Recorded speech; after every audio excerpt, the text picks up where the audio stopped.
예수님이 광야에서 40일간 금식하셨죠. 잘 아실 겁니다. 극도의 배고픔, 피곤함, 육체적인 한계에 놓여 있을 때 또한 마귀에게 또한 시험, 또한 유혹을 당하십니다. 세 가지 시험을 당하시는데 그것을 다 견뎌내시고 이겨내신 후에 그 다음부터는 예수님의 삶이 그걸 기점으로 해서 이제 바뀌게 되죠. 그전엔 개인의 삶이었지만 그 이후부터는 우리가 예수님이 백성들을 위한 공적인 삶이다 해서 공생애라고 우리가 부르죠. 공생애가 시작이 됩니다. 말할 수 없는 배고픔, 그 육체적 고통, 그렇게 시달리시고 정신적 영적으로도 너무 지치시고 힘드셨을 텐데 그 와중에 그 간교한 사단이 와서 또 달콤하게 시험을 하는 그런 모든 것들을 통과하셔야 됐던 40일 광야 시험이 정말 예수님에게 있어서는 가장 힘들고 어려운 그런 시험 중에 하나, 꼽으라면 그것이 아니었을까 싶습니다. 물론 예수님은 그 시험을 잘 이겨내셨습니다. 그러나 이렇게 힘든 시험이 끝나면 이제 예수님에게는 이런 큰 시험은 이제 안 오겠지, 이런 고난은 없겠지 생각할 수 있겠지만 오히려 이걸 기점으로 해서 이제부터 예수님은 진짜 백성들의 현실 속으로 들어가십니다. 그들의 삶의 치열한 고난과 시험들에 함께 부딪히시게 됩니다. 예수님을 미워하고 시기하고 질투하다 못해서 결국 예수님을 죽이기까지 하는 그 바리새인들, 사두개인들, 제사장들, 율법사들, 그 외에 많은 유대인들, 그들의 도전과 비웃음과 비아냥대고 욕을 하고 수모를 주는 그 비웃음들, 그걸 다 이겨내시면서요, 예수님은 그날 내팽개침이 없이 소홀함이 없이 사역들을 잘 충실하게 충성되게 종으로서 묵묵히 당신의 사명을 감당해 나가셨습니다. 그래서 우리 주님은 날마다 기도하셨고, 주님은 날마다 말씀과 진리로 당신의 마음과 생각을 다스리셨고, 또 그 가운데 하루하루 순간순간 그런 고난 시험들을 이겨내시면서 결국 승리하시는 삶을 우리에게 보여주셨습니다. 그리고 그러한 삶이 제자의 삶이니까 따라오라고, 그러한 삶이 제자의 길이기 때문에 제자의 길이 어떤 것인지 내가 보여주마라고 하시면서 오늘 우리에게 하시는 말씀입니다. 오늘 본 말씀이 아무든지 나를 따라오려거든 자기를 부인하고 날마다 자기 십자가를 지고 나를 쫓을 것이니라. 그러니까 예수님은 여기서 제자가 가야 할 제자의 길, 십자가의 길을 가르치실 때 세 가지 기준을 말씀하셨어요. 첫 번째는 자기를 부인할 것, 두 번째는 자기 십자가를 질 것, 세 번째는 날마다라는 말이 있습니다. 날마다 그렇게 질 것이니라. 여러분이 잘 아시겠지만 신앙생활이 하루아침에 되는 것이 아니죠. 이 제자의 길에는 끝이 없습니다. 우리가 주님 앞에 서는 그날까지 끝이 없습니다. 그래서 항상 스스로 섰다고 생각하는 사람은 넘어질까 조심해야 하고, 남에게 복음 전하는 사람은 정작 복음 전한 내가 구원받지 못할까 두려워하노라라고 했던 사도 바울의 그 고백처럼 사도 바울도 이런 말을 하는데, 우리는 늘 겸손함으로 항상 깨어서 자신을 돌보고 돌아보고 성령님의 도우심과 은혜를 구하면서 사는 것이 성도의 마땅한 도리이고 거룩한 삶입니다. 십자가를 지고 제자길을 가는 것은 뭐 특별히 막 대단히 따로 특별한 탁월한 어떤 부분이 있는 것이 아니고요, 그냥 하루하루 매일매일 날마다 내 삶에 일어나는 내 삶의 현장 속에서, 그 현실 속에서, 지금 현재 그 속에서 일어나는 일상의 거룩한 모습을 말하는 겁니다. 그래서 우리가 신실하다는 말을 많이 씁니다. 성경적인 용어, 이 신실하다는 말, 이 신실하다는 말은 과거적인 의미도 아니고요, 기본적으로 미래적인 의미도 아닙니다. 이것은 현재적인 말입니다. 그래서 신실하다는 말은 지금 현재 최선을 다하고 있는가에 관련된 말입니다. 지금 현재 하나님이 주신 삶에 충실하고 있는가, 충성하고 있는가에 대한 모습을 표현하는 것이 신실하다는 겁니다. 그래서 현재의 삶 속에서 작은 일이든 큰 일이든 최선을 다해서 충실하게 감당하는 모습이 신실하다라고 얘기를 하는 거죠. 제자의 삶을 살아간다는 것은 한두 번, 10번, 20번 남들보다 그렇게 열심히 순종한 다음에, 혹은 1, 2년, 3, 4년 죽어라 순종한 다음에 그 다음에는 확 놔버리고 확 주저앉고 그 다음엔 자기 십자가를 지지 않고 대충 그냥 막 사는 것이 아니고, 주님의 제자들은 자기 십자가를 지고 주님을 따르는 성도들인데요, 날마다 자기 십자가를 지는 사람들입니다. 날마다 주님을 따르는 성도들이라는 거죠. 그래서 사도 바울도 데살로니가전서 우리가 잘 아는 말씀, 항상 기뻐하라, 쉬지 말고 기도하라, 범사에 감사하라. 핵심은 뭐 기도하라, 뭐 감사하라, 기뻐하라 이건데, 이걸 말하기 위해서 앞에 꼭 수식어가 붙죠. 수식어. 항상, 범사에, 쉬지 말고 이런 말들이 붙습니다. 이 세 가지 말을 한 단어로 얘기하면 날마다라는 뜻이죠. 날마다. 그리고 이런 모습이 바로 날마다 자기를 부인하면서 자기 십자가 지고 가는 성도의 거룩한 삶, 경건한 신앙생활을 말해주는 것이죠. 그래서 믿음은 말이나 이론에 있지 않습니다. 믿음은 삶입니다. 믿음은 생활입니다. 그래서 결국은 온전한 신앙의 모습은요, 한마디로 매일매일 순종하는 삶입니다. 순종이 곧 믿음의 열매거든요. 그러니까 아무리 믿음이 좋다고 말하고 아무리 믿음이 좋게 보여도 결국 순종하지 않으면 아무것도 아닙니다. 순종할 때 거기서 열매가 나오고요. 그리고 이것을 말씀드리고 싶은데, 순종하는 거 사실은 순종 그 자체가 이미 열매입니다. 순종 자체가 이미 열매예요. 혹시 성경적으로 우리가 열매라는 말을 많이 쓰는데, 순종 따로 있고 열매 따로 있는 것이 아니라 열매를 어떤 결과만 생각하기 쉬운데, 사실은 더 기본적으로 말하면 열매는 순종을 말하는 겁니다. 여러분이 순종한다고 해서 항상 좋은 결과만 따라옵니까? 성경 속 우리 믿음의 선조들이 하나님께 순종했건만 항상 좋은 결과만 나옵니까? 결코 그렇지 않습니다. 성경은 그렇게 증거하지 않습니다. 하나님의 말씀에 순종했는데 결과는 전혀 엉뚱하고 전혀 원치 않은 결과들이 나옵니다. 좋지 않은 결과들이 나옵니다. 그럴 때도 있다는 거죠. 그러니까 결과는 하나님이 이루시고 결과는 하나님이 성취하는 겁니다. 그럼 하나님은 우리에게 원하시는 것이 뭔가? 우리가 결과나 성취나 업적을 하나님께 좋은 것을 올려드리는, 그걸 원하는 게 아니라 하나님이 우리한테 원하시는 것은 순종입니다. 순종. 순종을 원하시는 거예요. 그게 열매입니다. 그 열매를 드리기 원하시는 겁니다. 그러니까 순종하면 열매가 맺히는 게 아니라 그냥 순종하는 것 자체가 이미 열매예요. 하나님이 받으신 겁니다. 그러면 그 순종하면 나중에 따라오는 순종의 결과는, 그거는 내 책임이 아닙니다. 그거는 하나님 책임이에요. 그건 내가 책임질 일이 아닙니다. 결과는 하나님이 책임질 일입니다. 그래서 열심히 신실하게 순종하는 믿음의 사람은 하나님께 순종한 다음 순종의 결과에 대해서 연연하지 않습니다. 왜냐하면 순종한 다음에 일어나는 결과가 내 책임이 아니거든요. 그건 다 하나님 책임이에요. 그래서 우리가 만약에 그 결과까지, 순종을 넘어서 그 결과까지 내 책임이라고 생각할 때 어떤 어리석음과 우를 범하느냐, 내 책임이라고 생각하게 될 때 남을 비난하게 되고 상처받게 되고 실망하게 되고 세상을 비난하고 다른 성도를 비난하고 교회를 비난하고 심지어 하나님을 비난하게 될 수도 있는 겁니다. 다시 한번 말씀드리면 결과에 달린 것은, 성취나 업적은 하나님 책임입니다. 그 능력에 관련된 거기 때문에 우리가 어떻게 할 수가 없는 부분이에요. 그 여러분 책임이 아닙니다. 그럼 여러분의 책임은 뭡니까? 순종입니다. 순종을 하면 하나님이 그걸 가지고 결과를 만들어 가시는 거예요. 그러므로 믿는 자의 귀하고 아름다운 영성은 매일매일 날마다 드리는 이 순종 열매입니다. 어제도 오늘도 주님을 향한 마음과 그 믿음, 여러분 변치 않고 어제 오늘 늘 똑같은 마음으로 신실한 순종의 열매를 드리는 삶 살아가시기를 간절히 축원합니다. 그래서 예수님이요, 바로 이런 날마다 신실한 영성의 모습을 우리에게 보이셨습니다. 40일 동안 광야에서 금식하시면서 사단의 그 힘든 시험 유혹들 다 통과하셨지만 그게 끝이 아니었어요. 이제 진짜 시작이었습니다. 이제부터 시작되는 예수님의 일상의 삶 속에 시작되는 그 고난과 시험들이 덤벼올 것을 예수님은 아셨고 잘 견뎌내셨고 이겨내셨습니다. 이런 점에서 이것이 하나의 중요하고 소중한 영성이 되겠구나, 그런 생각이 들어서 오늘 말씀 제목을 영성의 십자가 영성, 무슨 영성, 이런 거 많은데 저는 날마다 영성이란 제목을 붙여봤습니다. 우리의 영성이 날마다 신실하게 지키는, 이 날마다라는 단어 속에 우리의 성품만이 아니라 사실은 하나님의 성품이 들어가 있는 말이거든요. 날마다란 말에 하나님의 신실한 성품. 우리는 대단히 막 뛰어난 것을 탁월하다고 표현하는데, 이 탁월하다는 것은 처음부터 막 탁월하게 큰 부분이 따로 있는 게 아니죠. 작은 차이에서부터 시작이 되는 거죠. 그래서 작은 차이가 쌓이고 쌓이다가 나중엔 굉장히 탁월하게 되는 거죠. 작은 물방울이 모여서 큰 강을 이루는 것이고, 여러분 부의 비결, 성공하는 비결, 그런 얘기들을 가만히 들어보면 한 가지 공통점은, 대부분의 공통점은요, 이 축적을 말합니다. 축적, 쌓이는 거예요. 계속 누적되고 축적되는 겁니다. 특별히 한 번에 확 쌓는 게 아니라 조금씩 성실한 축적을 말합니다. 성실한 축적.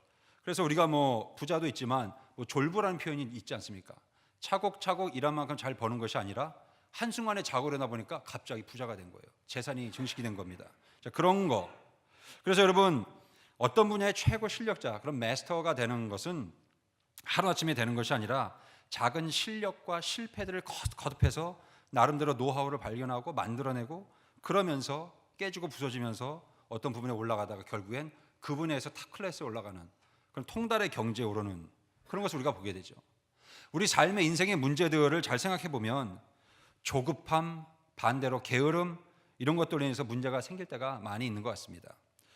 평소에 하면은 생겨나지 않을 문제인데 평소에 안 하고 미루다가 생기는 게으름으로 인해서 여러 가지 실수, 잘못을 범하기도 하고, 또 반대로 평소에 안 하다가 한 번에 이걸 다 해결하려고 하다가 그 조급함 때문에 문제가 생기기도 합니다. 우리 다 경험하며 살아가죠. 그래서 믿음은 무엇인가라는 질문에 이런 답변을 드릴 수 있습니다. 믿음은 지속할 수 있는 영적 힘이다라는 것입니다. 지속할 수 있는 힘. 믿음은 지속적인 힘이라는 것이죠. 토끼와 거북이가 경주했습니다. 그래서 토끼가 당연히 이길 줄 알았는데 거북이가 이겼죠. 토끼가 경주에서 진 이유는 자기의 속도만 믿었기 때문입니다. 그래서 끝까지 달리지 않고요, 어떻게 했습니까? 달리고 한 번에 쫙 달리고 나서 결승선 얼마 안 안겨놓고 거기에 그냥 누워버렸죠. 막 놀다가 나중엔 잠까지 들어버렸어요. 그러니까 뭐 어떻게 하겠습니까? 토끼가 속도는 훨씬 빠르지만 토끼는 지속성이 없었습니다. 계속 가지 않았어요. 반대로 거북이는 천천히 느리게 갔죠. 딱 시작해보니까 벌써 토끼는 눈에 안 보일 만큼 저기 가 있습니다. 그러나 거북이는 중간에 포기하지 않았고요, 몰래 지름길로 가는 그런 반칙도 하지 않았습니다.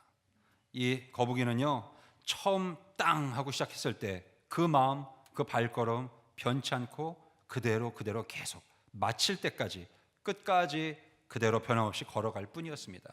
그 걸음이 빠르진 않았지만 지속적인 걸음이었습니다. 그렇게 속도의 힘과 지속적인 힘이 부딪혔을 때 지속적인 힘이 이긴다는 거죠. 물론 세상은 그건 동화 속의 얘기다. 그래서 현실에서는 거북이가 토끼를 이길 수 없다. 그러니 여러분은 당신은 거북이로 살지 말고 토끼로 살아라 라고 우리에게 가르치죠. 그러나 우리는 이 세상 속에서 똑같이 세상과 섞여 사는 것이 아니라 세상에 살지만 빛과 소금으로 살아가는 그리스도인이고 제자이기 때문에 우리는 속도보다 중요한 게 지속이라는 것을 우리는 알고 있는 거죠. 그 삶을 살아가는 것입니다. 그래서 믿음 지키기가 힘든 거죠. 믿음은 빠른 속력으로 많이 성장하다가 갑자기 오랫동안 확 쉬는 그런 것보다는 조금을 가더라도 계속해서 지속적으로 가는 것이, 변치 않고 어제 것이 오늘 그대로, 오늘이 내일 그대로 계속 변치 않고 지속적으로 가는 것이 참된 믿음의 생명을 가지고 있기 때문에 그렇습니다. 신앙생활 여러분, 왜 힘드십니까? 잘 아시죠? 믿음 지키는 게 왜 힘들죠? 이게 속도의 문제입니까? 아니죠. 지속성의 문제죠. 지속하기 힘드니까 어렵죠. 그래서 십자가를 지고 주님을 따르는 믿음에 있어서 중요한 것은 속도가 아니라 지속이 중요한 것입니다. 지속하지 않는 것은 점점 믿음에서 멀어지는 겁니다. 신앙인이 신앙인의 모습을 잃어볼 때가 언제냐면 이 지속성을 점점 잃어버려 갈 때입니다. 이스라엘의 초대왕 사울을 우리가 잘 알죠. 사울 왕은 세상의 방식을 따라서 속도가 그에겐 중요했습니다. 그래서 그것이 옳지 않으면 그 자리에 멈춰야 하고 다시 처음부터 하나님의 말씀을 하나하나 매일매일 지속적으로 성실하게 순종해야 했고, 그렇게 순종하는 삶이 하나님 원하시는 것을 알고 있었음에도 불구하고 사울은 하나님이 원하시는 하루하루의 자그마한 그 중요한 순종, 신실한 순종보다 자신의 삶이 토끼처럼 빨리 나아가는 그 눈에 대단해 보이는 그 속도에 사로잡혀 살았습니다. 그래서 그의 눈에는 사람들에게 자기보다 더 많은 인정받고 칭송받는 다윗이 그렇게 미워 보였고, 그가 그에게 그렇게 시기와 질투가 났고 그의 미움과 증오에 사로잡혀서 계속 비극적인 인생으로 치달아갔던 것입니다. 특히 사무엘상 13장에 보면 블레셋과 전쟁을 앞둔 상황에서 하나님께 제사를 드려야 하는데 사무엘 선지자가 일주일 안에 그 길갈이라는 장소로 오게 돼 있었는데 그 제사 드린 장소에 예정보다 늦게 됐어요. 그래서 사울은 어떻게 했습니까? 제사장을 사실 기다려야 되는데 이 사울이 자기 마음대로 자기 뜻대로 허락도 받지 않고 하나님께 뜻을 구해보지도 않고 그냥 제사장이 없이 자기 마음대로 제사를 얼렁뚱땅 이렇게 들여버리고 전쟁을 하게 됩니다. 결국 이 사건으로 하나님은 그전부터 계속 여러 가지 사건들이 있어 하나님이 아파하셨지만 이 사건을 통해서 하나님이 사울 왕을 떠나시게 됩니다. 이런 사울과는 반대로 다윗의 인생은 완전히 빙빙 돌아가는 인생입니다. 도망 다니느라, 사울 왕의 핍박을 피해서 도망 다니느라고, 그 미움받으면서 돌아다니느라고 그의 인생은 정말 직진을 못하고요, 거북이같이 느릿느릿 그런 거북이 인생입니다. 그러나 다윗은 그런 뒤처지는 속도에 집착하지 않았습니다. 그냥 오늘 내가 걸어갈 수 있는 하루하루의 삶에 집중했습니다. 아무리 억울하고 힘든 상황에 처해도 문제에 집착하지 않고 그때마다 하나님만을 집중했습니다. 그날 작지만 그날 현재 주어진 걸음 걸어가는데 멈추지 않았고 쉬지 않았고 주어진 걸음 걸어가면서 계속해서 믿음의 길 성실하게 걸어갔습니다. 결국 하나님은 다윗이 걸어가는 길에 함께 하셨고 다윗은 하나님이 함께 하시는 길을 끝까지 같이 갔습니다. 그래서 시편을 보면 시편 저자가요 한 6명, 7명 이렇게 되는데 그 중에 다윗이 75편을 썼습니다. 150편 중에 제일 많이 썼어요. 근데 그 많은 시편들 중에 대부분이요, 그가 왕이 되고 나서, 그가 뭐 성공을 해서 쓴 거는 그렇게 많지 않고 굉장히 많은 대부분의 시들이 다 그가 도망 다닐 때, 방황할 때 그때 쓴 시들입니다. 핍박받으면서. 그러니까 자기 십자가를 지고 주님을 따라가는 제자의 삶, 다윗의 삶을 따라서 한 걸음 한 걸음 처음 마음, 그 초심, 그 사랑 그대로 하루하루를 그냥 주어진 것에 충성하면서 최선을 다해 날마다 신실하게 걸어가는 그 그리스도인 귀한 삶을 주님께 올려드리시기를 주의 이름으로 간절히 축원합니다. 제가 어릴 때였어요. 7살, 8살 때쯤인 것 같은데 잘 기억은 안 나는데 어릴 때였습니다. 저희 동네가 완전히 시골이었는데 여기 분들은 아시는 분도 계시겠지만 대부분 모르시는 분들도 많을 거예요. 그 약장수라고 있거든요. 약장수. 근데 이 약장수가 이제 오면은요, 저도 한 2번 정도 어릴 때 본 기억이 있습니다. 약장수가 오면은 약을 팔기 위해서 맨 처음에 뭘 하냐면 음악을 먼저 크게 틉니다. 그래서 뭘 크 틀고 이 다리에다가 연결해 놓은 이 등에 이 북이 있거든요. 큰 거. 그래서 걸을 때마다 꽝꽝 북을 쳐요. 그러면 이제 소리가 크게 나면서 사람들이 이제 쫙 몰려듭니다. 막 수십 명 동네 사람들, 심지어 막 100명이 넘는 사람들이 막 몰려가지고 쫙 둘렀습니다. 그러면 처음부터 약을 파는 게 아니라 이제 웃기기 시작해요. 막 재밌는 말 하고 막 이런 말 하다가 한참 재밌고 이제 분위기가 막 고조되면 그때 벼랑간 이제 약병 하나를 다 꺼내듭니다. 그러면서 이 약으로 말씀드릴 것 같으면 하면서 시작을 해요. 그때부터 뭐 이건 미국에서 온 약으로서 뭐 독일에서 팔고 있는 뭐 그런 얘기를 해요. 근데 이분이 약을 팔면서 물어봅니다. 아무나 막 아저씨 어디가 아파요? 그러면 뭐 예를 들어서 전 혈압이 높아요, 고혈압이에요. 그러면 이 약 한번 잡숴봐. 그러면서 하는 거예요. 그러면 이 약 먹으면 금방 낫는데요. 또 뭐 아주머니한테 아주머니 어디 안 좋아요? 그러면 전 뭐 두통이 있어요, 뭐 치통이 있어요, 뭐 심장이 안 좋아요. 그러면 뭐 듣지도 않아요. 잘. 그리고 냉큼 말하는 게 뭐예요? 이 약 한번 잡숴봐. 그냥 약만 먹으면 되는 거예요. 또 할아버지 할머니 뭐 연세 드신 분들 어디가 아프세요? 그러면 허리 뭐 통증에 뭐 신경통, 류마티스, 관절염 막 얘기하면 뭐 다 필요 없어요. 또 약병 꺼내놓고 이 약 한번 잡숴봐. 그 말 한마디입니다. 그 말 한마디. 이 약은요 도대체 안 듣는 약이 없어요. 안 듣는 병 다 들어요. 이거 만병통치약입니다.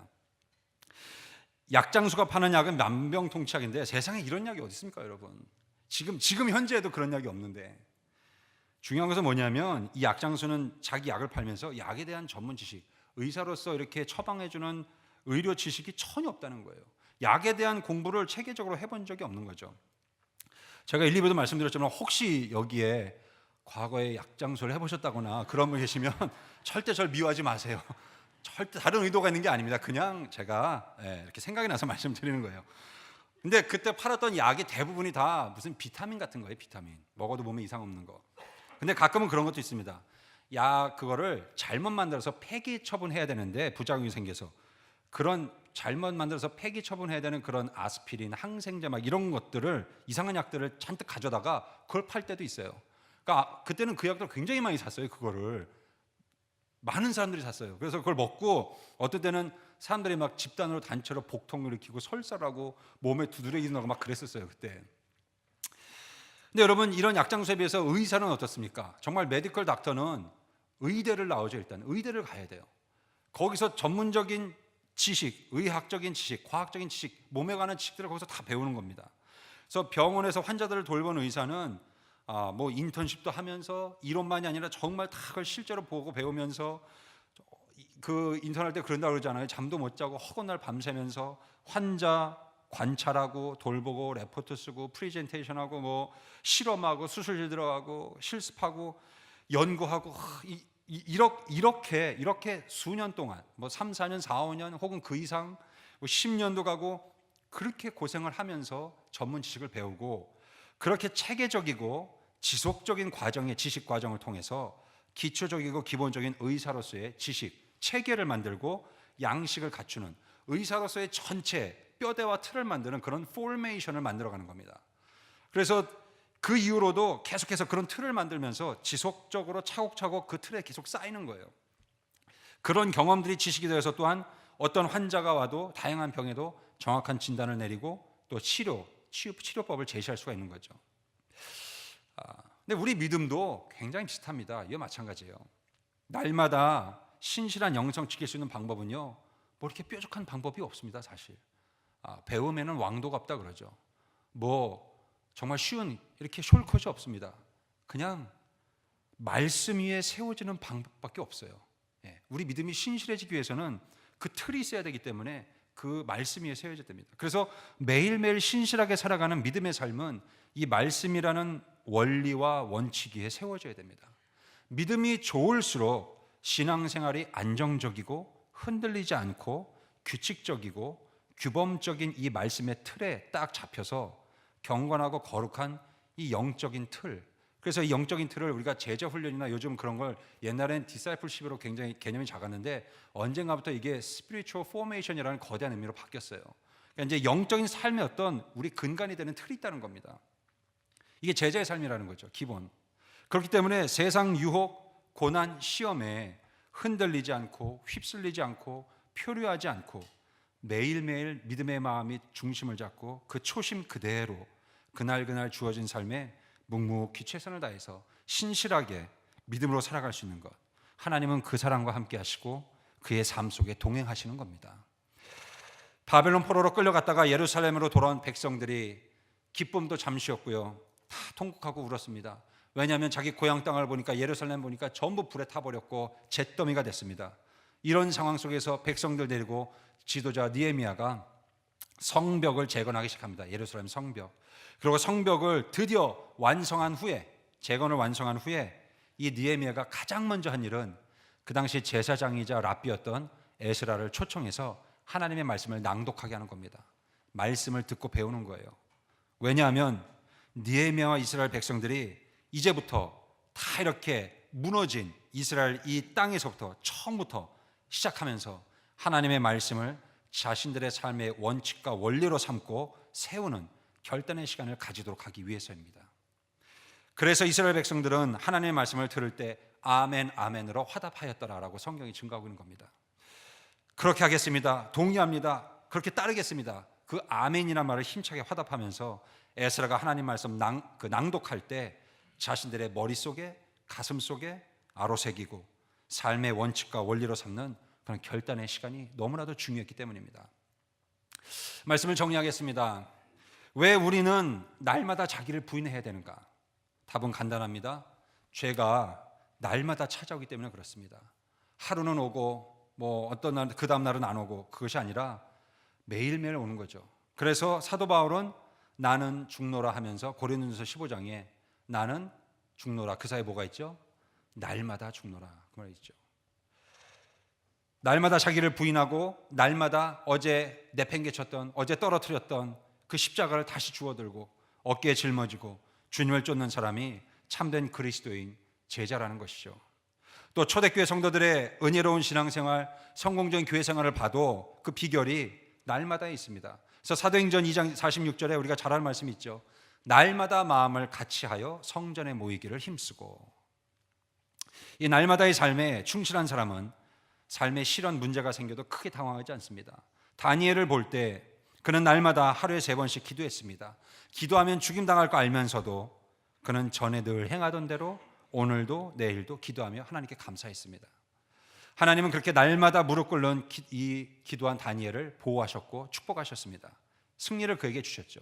이 날마다가 생명의 원리인데, 날마다 신실한 사람은 그렇게 어려운 일 당해도 당황하거나 두려워하거나 포기하지 않는다는 것이죠. 또한 날마다 작은 일에도 신실한 사람은 행운이나 불운 때문에 영향을 받지 않고 그냥 하던 일을 계속 해나갑니다. 주님을 계속 섬깁니다. 그리고 날마다 하나님의 말씀 가운데 거하면서 날마다 삶의 창문을 열어놓고 다니엘처럼 하나님을 향해 기도하는 것입니다. 날마다 하나님을 의지하는 연습하면서 나의 자아가 죽는, 죄의 자아가 죽는 그런 연습, 훈련을 날마다 게을리지 않고 하게 되는 것이죠. 날마다 하나님이 주시는 그날그날의 은혜를 체험하고 살아가면서 맡겨진 작은 일 날마다 충성하면서 날마다 자기 영혼 돌아보고 자기를 부인하고 그렇게 주님 안에서 죽고 다시 태어나고 다시 살아나는 그 귀한 영성, 그 믿음. 그래서 여러분, 우리가 뭐 행복하고 축복을 누리는 것들이 많이 있습니다만 큰 축복, 큰 행복도 우리가 누리면 참 너무 감사하죠. 행복한데 사실 더 중요한 것은 우리의 일상의 작은 삶의 행복들 아니겠습니까? 그런 것이 우리 삶의 정말 진정한 바닥에 든든한 힘이 되어주는 행복이 되고 축복이 되죠. 그래서 우리 삶의 일상이 얼마나 많이 있습니까? 뭐 저도 그냥 자동차에 뭐 가스 넣으러 주유소 가면 어제 3세트 4세트 더 비싼데 여기 더 싸네. 더 싼 데서 넣으면 그냥 기분 좋고, 그렇죠? 더 싼 데서 넣으면 좋고, 뭐 그로서리 쇼핑을 가도 여긴 3불 4불이 더 싸네. 그런 것도 작은 기쁨이 있고 감사한 거죠. 그런데 그냥 기분이 좋은 거죠. 뭐 이렇게 큰 것이 있겠습니까? 어제 저희 큰아이가 그 고등학교 이제 졸업하게 되는데 졸업식에 입을 그 정장 하나 사러 갔어요. 근데 정장이니까 좀 비싸지 않나 그러고 걱정을 했는데 그날따라 또 70% 세일을 하더라고요. 그래서 감사합니다. 이게 웬 떡입니까? 그리고 또 감사했죠. 그 정장 보니까 제가 그런 생각이 났는데, 제가 미국 온 지 2년도 안 됐을 때인 것 같아요. 근데 맨하탄을 혼자 나갔다가 그 맨하탄에 옷을 이렇게 파는데 그 가게에 정장 놓고 파는데 옷이 너무 많아가지고 길 바닥에다가 막 놓고 팔았어요. 근데 바닥에 놓고 이렇게 놓은 것 보니까 제 눈을 처음에 못 믿었어요. 200불에 3벌이에요. 여러분 놀라시지도 않군요. 굉장히 좋은 옷만 입으시나 봐요. 정장이 200불에 3벌입니다. 아래 위로. 그래서 굉장히 놀라가지고 제가 뭐 묻지도 않고 샀어요, 그거를. 근데 확실히 싼 게 비지떡인지 한 벌은 어디 간지 모르겠어요. 잃어버린 것 같은데, 그렇습니다. 우리 삶이 때론 뭐 불공평하다고 느낄 때도 있습니다.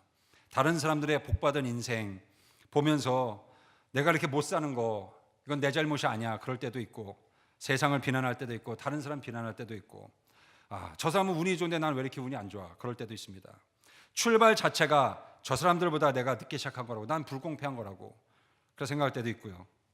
우리 삶이 불공평하게 느껴질 수는 있지만 한 가지 분명한 것은 우리 하나님께서 허락하신 모든 인생은 정직하다는 겁니다. 그래서 결국엔 심은 것을 거두게 된다는 거죠. 그리고 성경은 우리 인생이요, 단기전이 아니라 장기전이라고 말합니다. 100m 힘차게 딱 뛰어놓고 끝나는 것이 아니라 뛰다가 또 힘들면 그 자리에 주저앉고 못 가겠으면 좀 쉬었다가 또 가고, 하나님이 그걸 아신다는 거죠.